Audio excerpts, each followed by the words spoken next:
Many of your clients are going to be traveling during the holidays. Here are some simple tips that they can implement while they travel to help decrease the strain of travel and to possibly prevent jet lag.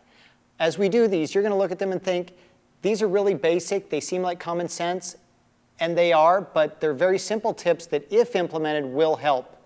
So first, we're going to start with some activities you can do in the seat, in the airplane itself.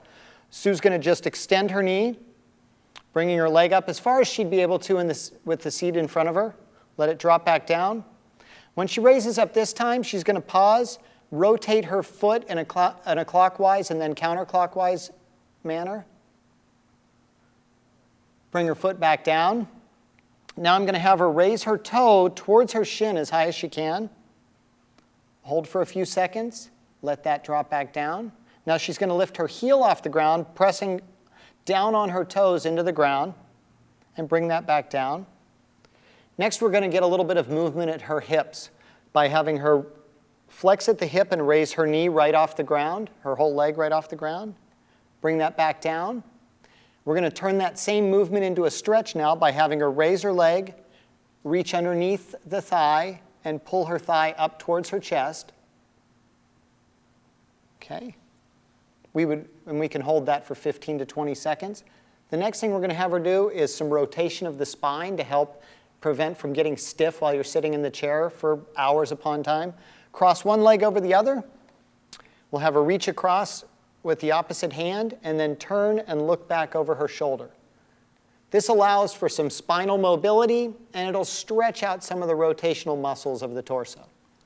Okay, we'll have her come back, put her feet flat on the ground, and then we're going to look at some movements for the upper body.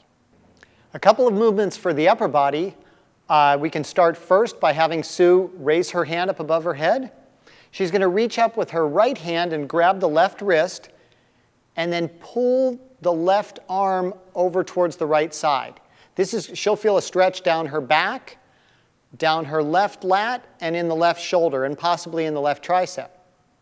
Then from there, she can come back up to the starting position, bend at the left elbow, letting go of her wrist. With her right hand, she'll grab the left elbow and just pull the elbow slightly behind her. This will stretch the left tricep and down the lat. Next, we can look at some mobility for the neck, because sometimes we fall asleep on the plane and our neck gets a little stiff. We'll have Sue start by tucking her chin to her chest and just looking down, holding that for a few seconds. Come back up. Then we'll have her look to the left as far as she can. And now look to the right, coming back across. Then we'll have her go back to the center. Some additional tips when you travel include moving. Anytime that people in your aisle get up to move, take that as an opportunity for you to get up and move your arms, stretch, walk, and try to get up at least once an hour to walk around the plane. In addition to that, when you're in the airport, in between connections, try to walk around the airport or walk to and from terminals. Remember to hydrate.